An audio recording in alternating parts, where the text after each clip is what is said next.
An old school Democrat responds to the new candidate at the top of the Democratic ticket. This week on Firing Line. But nothing can come in the way of saving our democracy. That includes personal ambition. After President Joe Biden stepped down from his re-election bid, Democrats this week quickly united behind Vice President Kamala Harris. She's going to have to get good fast. She's going to have to introduce herself because she's really not that well known. James Carville led Bill Clinton's 1992 campaign and advised top Democrats for decades. If I think of an old calendar, I think of George Bush's face on it. Man, you got to get down here and take control of this, put somebody in charge of this thing and get this thing moving. We're about to die down here. Carville, known as the Ragin' Cajun, had been urging Biden to step aside long before his disastrous debate performance with Donald Trump. He's too old. The country wants a different choice. Carville is candid about how Harris fared as a presidential candidate 4 years ago. There's no doubt her campaign in 2020 was just god-awful. But can Kamala Harris turn the party's prospects around? We are not going back. What does James Carville say now? Firing Line with Margaret Hoover is made possible in part by Robert Granieri, Vanessa and Henry Cornell, the Fairweather Foundation, and by the following. Corporate funding is provided by Stevens, Inc. James Carville, welcome to Firing Line. Well, Martin, honestly, I'm glad to be here. I've always been a fan of the shows.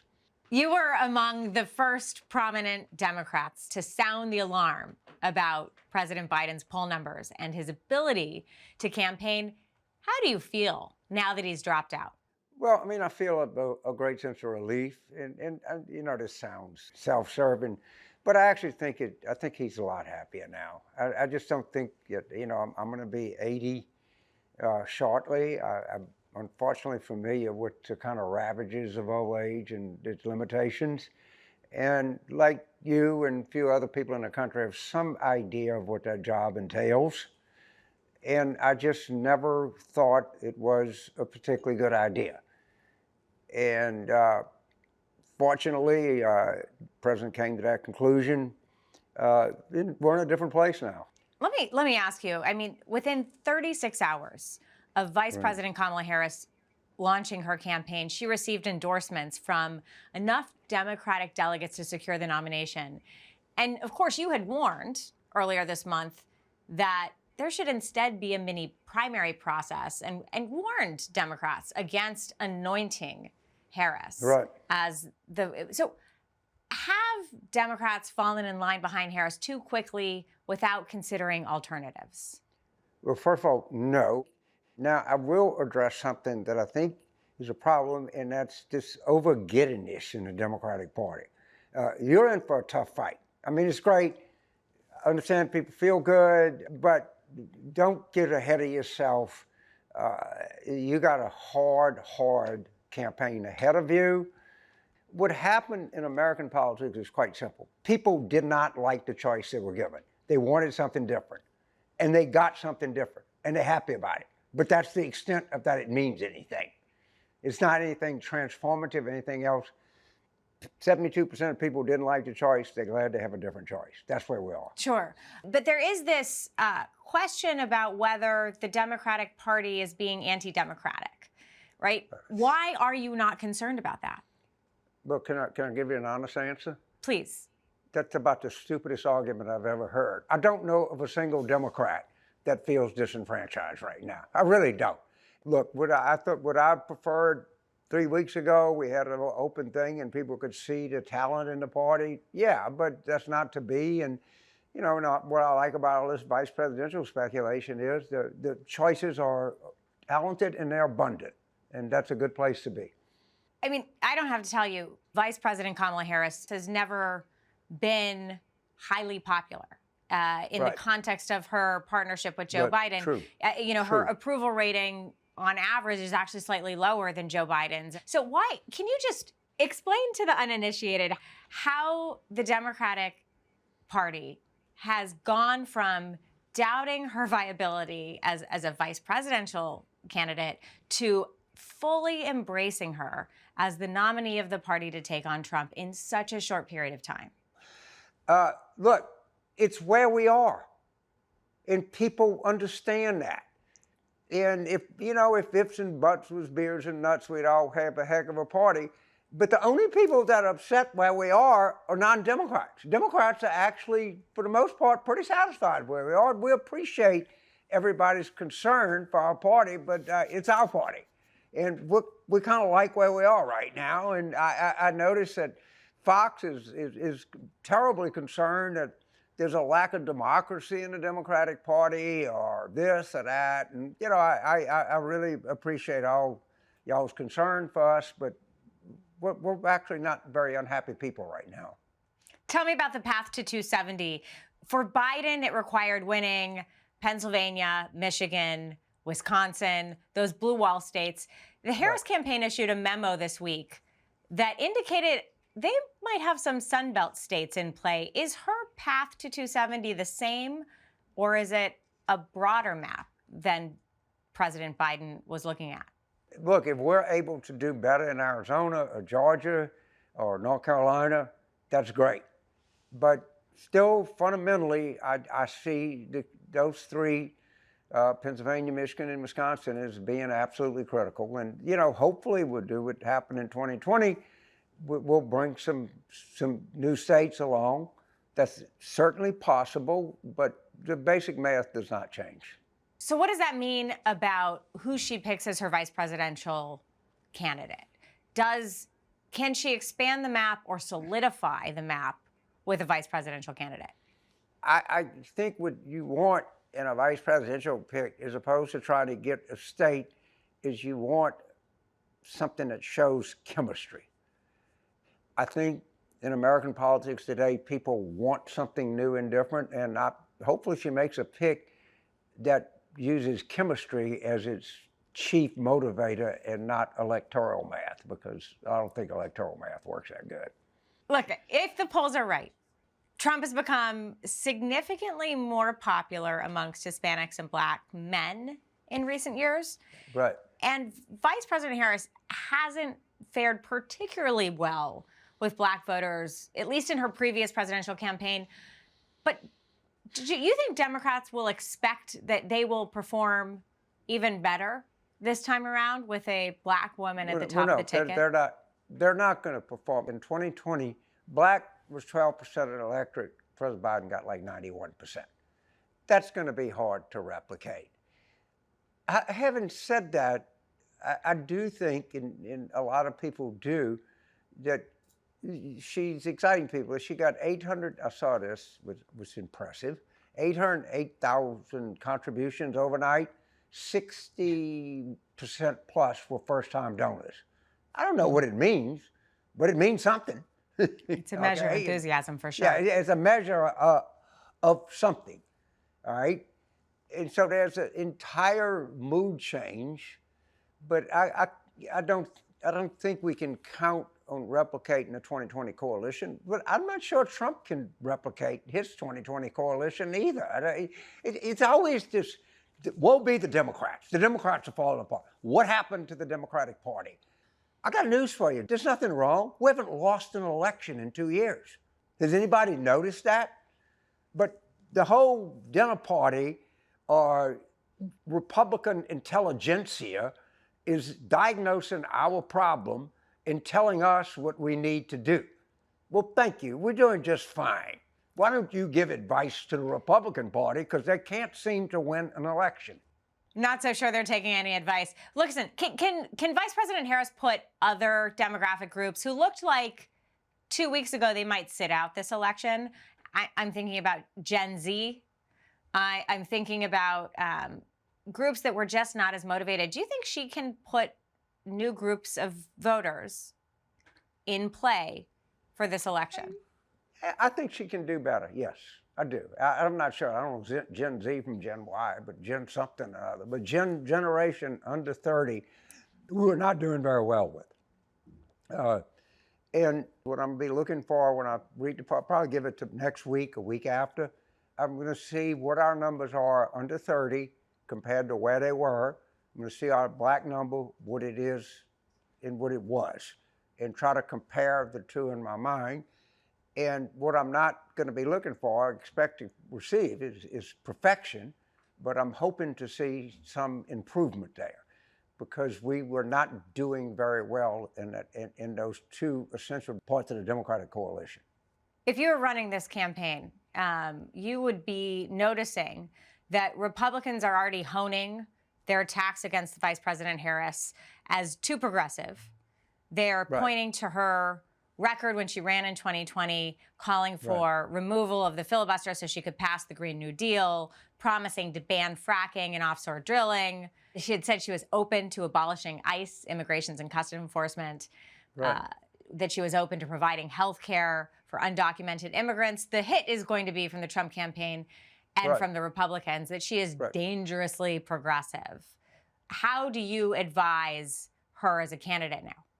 First of all, I don't know how many business leaders said that Trump's economic plan would run the economy. I don't know how to tell you this, but you want to bet that all kinds of national security people, retired military people don't come out and say that Trump is a horrible threat to the security of the United States. I don't know how to tell you this. He wants to get out of NATO. He has 26 women that credibly accused him of sexual impropriety. The other side gets to play.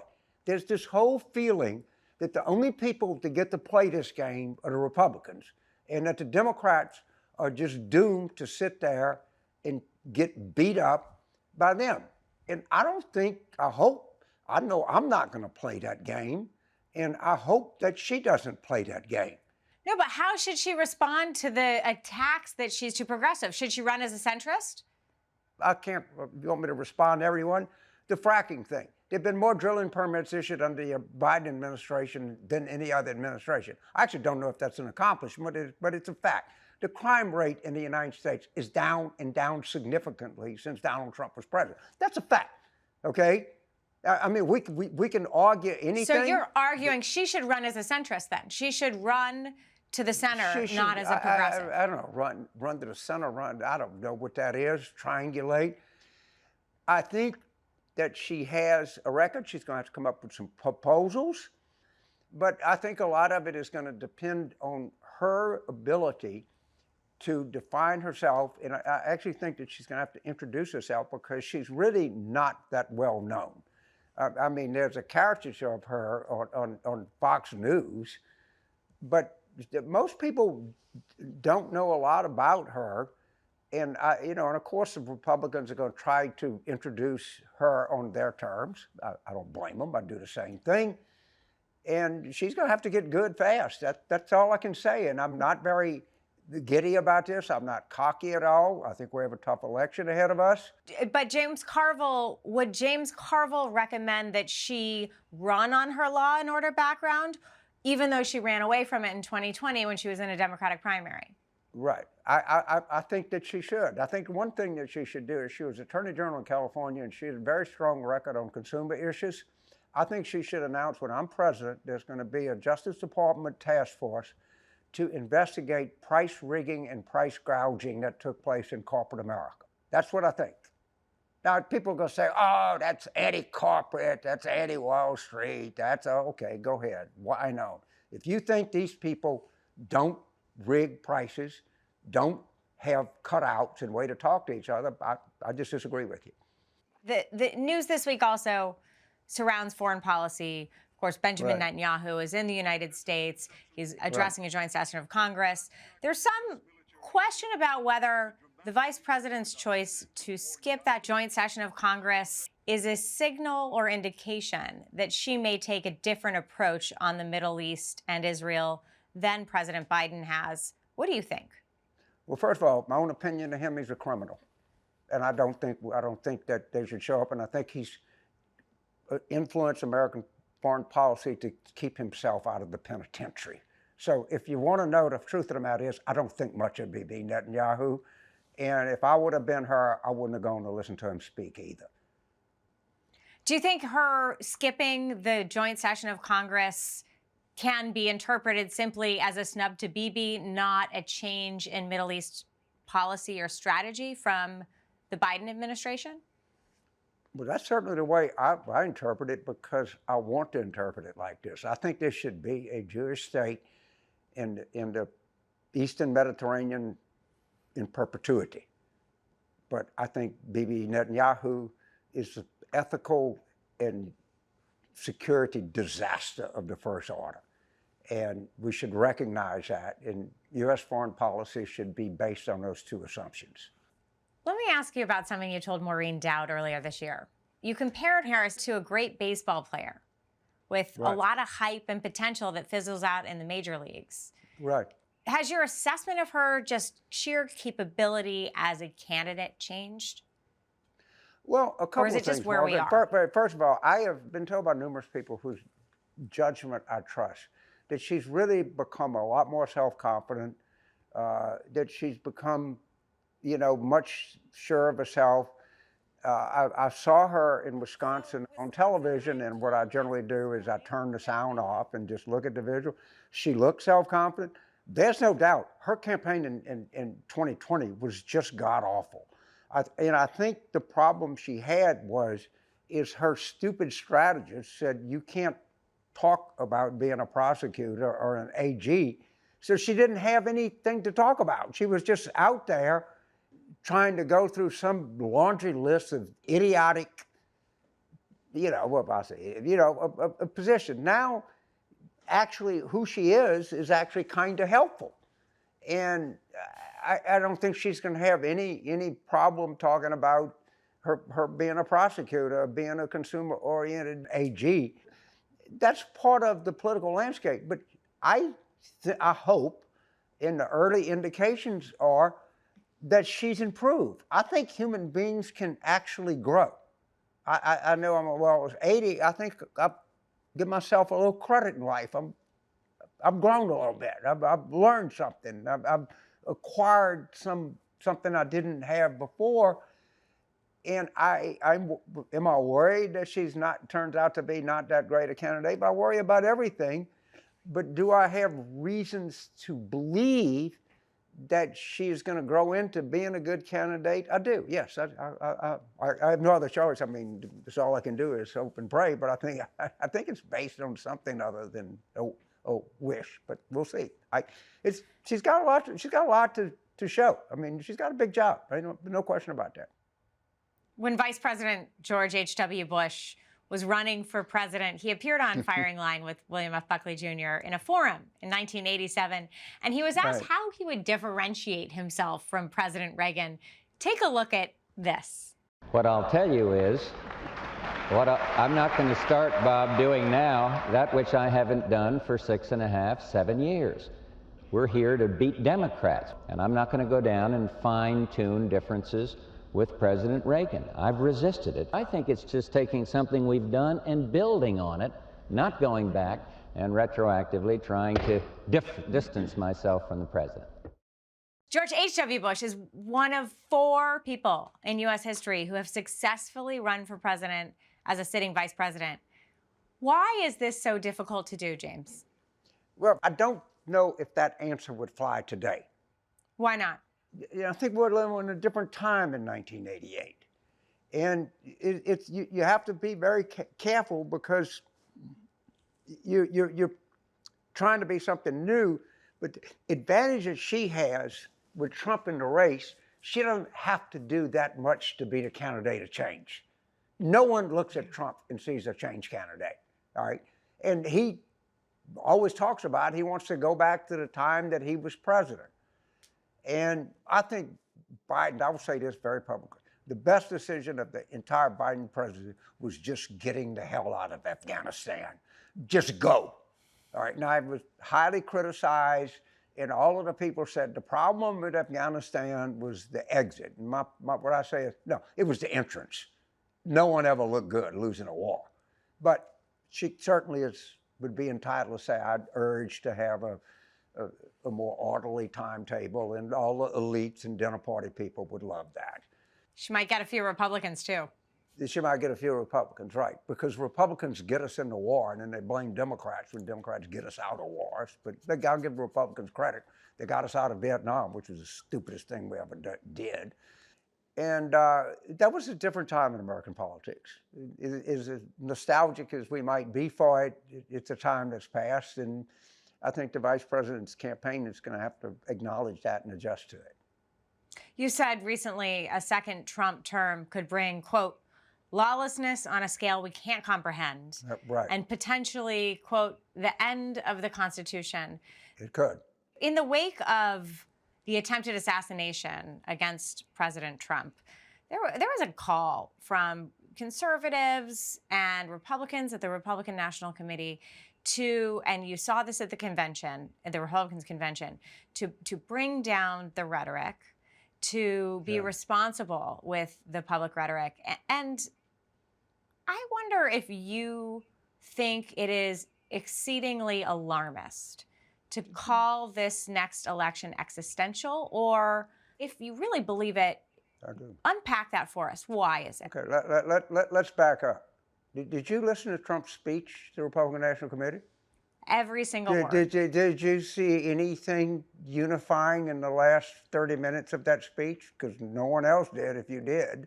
It was And his just vice presidential nominee had heightened rhetoric that is. Right. So we had this unfortunate event in Pennsylvania. We also had an unfortunate event in Las Vegas. We had an unfortunate event in Uvalde. We had an unfortunate event in Buffalo. We had an unfortunate event in South Florida. The one thing that none of these events had anything to do with was exaggerated political language. Nothing. That's right. All right, what it had to do was young males, all white, who couldn't get a girl but could get a gun. All right, that's the issue. All right, there had nothing.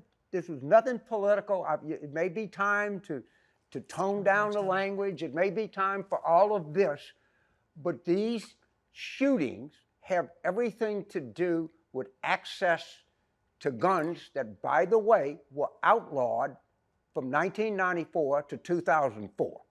That's the problem in the country. We got too easy access to guns that human beings shouldn't have other than people that are in the armed forces. On the question of whether this election is existential. Right, it is. Is it existential? Of course it is. And they've Tell me already why. talking about, well, let's start with Project 2025, of which all of his people would have. Let's talk about getting rid of NATO and alliances. Let's talk about him giving China the green light to invade Taiwan. Yes, he did. Yes, he did. He said, we're 6,500 miles away. They're 75 miles away.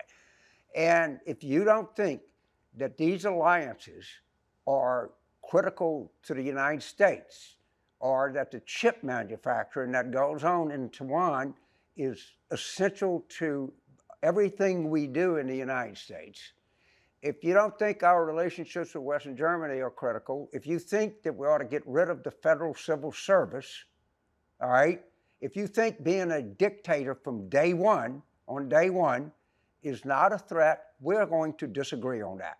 I think with every fabric of my body that Donald Trump represents a threat to the Constitution of the United States. He is a tremendous threat to world order. And I am scared to death about the prospect of him being president again. And I feel very comfortable in saying that. I don't have any regrets, and I really don't think that I'm going to have any in the near future. In the first 24 hours of Vice President Harris's campaign, she raised a record $81 million. Right. Democrats have been significantly less enthusiastic about Biden than Republicans were about Trump until Absolutely. now. What is the key for the vice president to sustain this excitement for her candidacy throughout the rest of the campaign? That's the key question. And the first thing is to recognize what happened. What happened was that people wanted something different, and that she just projects the fact that she is, excited about the future, and there was no policy that anyone was pushing. There was no particular group that was behind this. It was just a general feeling that people wanted a different choice than Donald Trump and President Biden, and they got it. And there is some good. Now, look, she's going to get slaughtered. They're coming out. They're coming, and this is just part of no different than it was any other time. And they have got to get up and get ready, and they've got to be able to defend and attack at the same time. And there's going to be a time of struggle, of definition as to who Vice President Harris is. And we better be ready for that. But I feel like we are in a better position today than we were Sunday morning, and we're doing this interview on Wednesday. So I'll take small victories where I get them. James Carville, American political guru. Thank you for taking the time to join me on Firing Line. Thank you for your insights. Big fan. And I had a speech with William F. Buckley in the late 90s, and it was in Stillwater at Oklahoma State. So the guy was taking us back to the airport, and he said, I have a capital idea. Why don't we ask this young man to stop and get us a couple of scotches for the car? And I said, yeah, that is a capital idea, Mr. Buckley. That's a great idea. We can agree on that. And we had a double scotch, and I didn't have the heart to tell him I like bourbon better. I just said, fine, I'm not going to argue with William F. Buckley. So I do have fond memories of him, and I have fond memories of Firing Line. Firing Line with Margaret Hoover is made possible in part by Robert Granieri, Vanessa and Henry Cornell, the Fairweather Foundation, and by the following. Corporate funding is provided by Stevens, Inc.